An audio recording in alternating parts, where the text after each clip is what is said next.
इसमें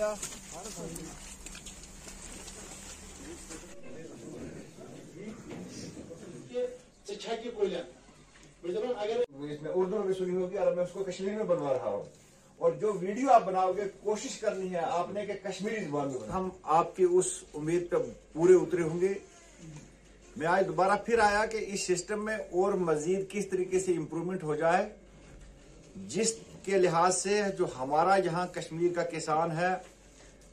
चाहे वो एग्रीकल्चर क्रॉप्स की खेती बाड़ी करता है या हार्टिकल्चर क्रॉप्स की खेती बाड़ी करता है, क्योंकि हमारा कश्मीर डिवीजन के अंदर हमारे पास अगर कोई इंडस्ट्री है तो वो सिर्फ यही एग्रीकल्चर और हार्टिकल्चर की इंडस्ट्री है। केमिकल फर्टिलाइजर एफसीओस मज तुम स्ट्रेट नाइट्रोजनस फर्टिलाइजर यथ मज यूरिया योत एन यथ तुम वन पे फास्फोरस स्ट्रेट यथ मज फास्फोरस पे स्ट्रेट पोटेशियम फर्टिलाइजर यथ आम पे म्यूरेट ऑफ पोटाश इथे पे कम्प्लेक्स फर्टिलाइजर यथ मज मेजर मेजर या 3 major nutrient bio fertilizer different schedule इथे सन नैनो। या गांव की सतह पे जाएंगे और किसके लिए जाएंगे? किसानों के लिए जाएंगे, क्योंकि जब किसान को जानकारी इन चीजों की नहीं होगी तो कोई भी प्रोग्राम इम्प्लीमेंट नहीं हो सकता है। और आप लोगों का भी एक फर्ज बनता है कि महकमा के जो भी दफ्तर आप लोगों के नजदीक तरीन हैं,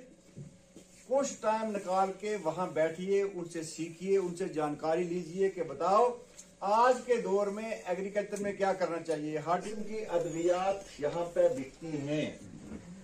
जितनी भी किस्म। आज 15 जनवरी 2023 को डिस्ट्रिक्ट कुलगाम में जो प्रोग्राम अवेयरनेस प्रोग्राम ऑर्गेनाइज किया गया, इसके पीछे 2-3 लॉजिक है। नंबर 1 कि UT of Jammu and Kashmir ने किसानों की फलाह बहबूदी के लिए जो होलिस्टिक एग्रीकल्चर डेवलपमेंट का डॉक्यूमेंट बनाया, जिसमें कि 5000 करोड़ से ज़्यादा रुपए जो है आने वाले 5 सालों में खर्च होंगे। एक तो आम लोगों को इसके बारे में जानकारी देना, उसके बाद इसकी इम्प्लीमेंटेशन की मॉडस ऑपरेंडी क्या होगी कि यूटी लेवल पर जो अवेयरनेस का प्रोग्राम था, ओरिएंटेशन कोर्स वो हो गए, अब डिवीजनल लेवल पर चल रहे हैं, जो कि 6 फरवरी तक लगातार जारी रहेंगे। और उसके बाद जो दूसरा 638 ओरिएंटेशन प्रोग्राम जो डिस्ट्रिक्ट लेवल ब्लॉक लेवल पर करने हैं, उसके बाद 6 फरवरी के बाद वो भी स्टार्ट हो जाएंगे और जाके तकरीबन जो है 10 अप्रैल 2023 तक ये प्रोग्राम जो है पूरा हो जाएगा। उसके बाद मुझे बताने में खुशी महसूस होती है कि हस्ब दस्तूर आने वाले खरीफ सीज़न में हमारे यहाँ इनपुट्स, जिसमें ख़ासकर खाद कि उसमें किसी जगह कोई डेफिशिएंसी तो नहीं है, उसकी स्टॉकिंग का रिव्यू लेना, और आने वाले खरीफ के लिए जितने भी असेंशियल एलिमेंट्स जो कि डिफरेंट खाद के रूप में यहाँ पर किसान में दस्तयाब करवाए जाते हों, चाहे उसमें यूरिया हो, डीएपी हो, एमएपी हो या ऑर्गेनिक्स का दौर हो, कि किसी किस्म से हमारे किसानों को दिक्कत ना आए, उसका जायज़ा लिया गया। और ख़ासकर हमारे पास जो अद्वियात हार्टिकल्चर क्रॉप्स में आने वाले एप्पल क्रॉप्स या दूसरी क्रॉप्स पर जिनका स्प्रे होता है, उनकी दस्तयाबी का जायज़ा लेना, क्योंकि as controller of insecticide and pesticides ये मेरी जिम्मेदारी बनती है कि किसानों की उमंग के बराबर उनकी इस ज़रूरत को पूरा कैसे किया जाए और किसी लिहाज से गलत किस्म की चीज़ जो है वो मार्केट में ना आए, ताकि हमारा किसान जो है उसका किसी लिहाज पर भी एग्रीकल्चर प्रोडक्शन में कोई नुकसान ना हो। और इसी कड़ी को आगे बढ़ाते हुए मॉर्निंग सेशन जो था वो यहाँ कुलगाम में है, जो इवनिंग सेशन है वो डिस्ट्रिक्ट अनंतनाग में है। और मुझे ये बताने में खुशी महसूस होती है कि हमने जो इंटरनल विजिलेंस रिकॉर्ड कायम किया है, अगर मैं सिर्फ पिछले 3 दिन की बात करूं तो आज सुबह भी मैंने 2800 केजी से ज़्यादा मिस ब्रांडेड खाद जो हैं वो सीज़ किए हैं डिस्ट्रिक्ट श्रीनगर के, जो हमारे वहाँ एक वजह स्टोर है खनमू में। हम लगातार हमारे डिपार्टमेंट के लोग जो हैं वो मॉनिटरिंग कर रहे हैं। 2 दिन पहले भी यहाँ पे हमने एक गाड़ी को पकड़ा है और आज एक दूसरी गाड़ी को भी पकड़ा है, क्योंकि लोगों के तामन के बगैर कोई काम पूरा नहीं हो सकता। और मैं मशकूर हूँ इन लोगों का कि इन्होंने पिछले साल भी भरपूर तरीके से तामन किया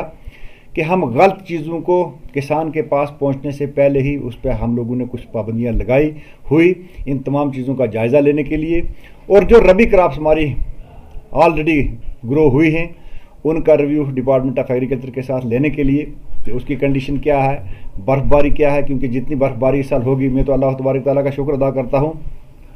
कि जो हमारे पहाड़ों पर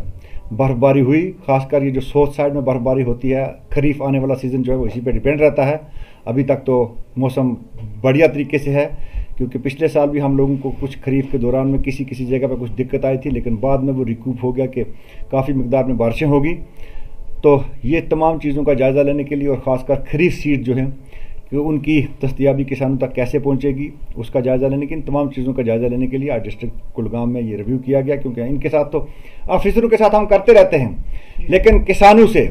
या जो पब्लिक रिप्रेजेंटेटिव हैं उनके साथ, या वो लोग जो कि इस इंडस्ट्री के साथ मुंसलिक हैं, चाहे वो खाद का कारोबार करते हैं, चाहे अद्वियात का करते हैं, कि हम उनकी क्या मुश्किलात हैं उनको हम कैसे हल कर सकें और वो सोसाइटी में कैसे तावन दें कि गलत चीज़ें किसानों के पास न जाए। यही आज हमारा मुद्दा था, यही हमारा मकसद था। सर, जो हाल ही में आपने वो फर्टिलाइजर की एक सब स्टैंडर्ड का है या नॉन परमिसिबल कुलगाम लारू में पकड़ी आपकी टीम ने, क्या लगता है सर ऐसी भी कार्रवाई आगे होगी? सर, आपको मैं यकीन दिलाता हूं कि जिस तरीके से हमने इनके ऊपर पिछले 2 साल से शिकंजा कसा हुआ है और जिसके नतायज जो हैं वो पिछले साल आपने देख लिए हैं कि किसी जगह से भी किसी किसान को कोई नुकसान वैसा नहीं आया। हम दिन रात हमारा एक वैसा इंटरनल विजिलेंस रिकॉर्ड हमने कायम किया है कि आज अभी सीज़न के शुरुआत से पहले ही इस वक्त तक हम तकरीबन 10,000 क्विंटल से ज़ायद ऐसी मिस ब्रांडेड चीज़ें जो हैं वो ऑलरेडी सीज़ कर चुके हैं और कोर्ट ऑफ लॉ में इनके खिलाफ बाज़ाब्तगी से एक गाड़ी जिसका आपने जिक्र किया वो परसों की थी और आज ही रात को मेरे डिपार्टमेंट के लोगों ने दूसरी गाड़ी भी पकड़ी और 2800 तो मैं खुद आज सुबह एक स्टोर को सीज करके आया हूं। ये हमारी मुहिम लगातार पूरी वादी कश्मीर में चलती रहेगी और मेरी आप मीडिया के थ्रू तमाम किसानों से भी ये गुजारिश है, तमाम मुअज़्ज़ज़ शहरियों से भी ये गुजारिश है कि अगर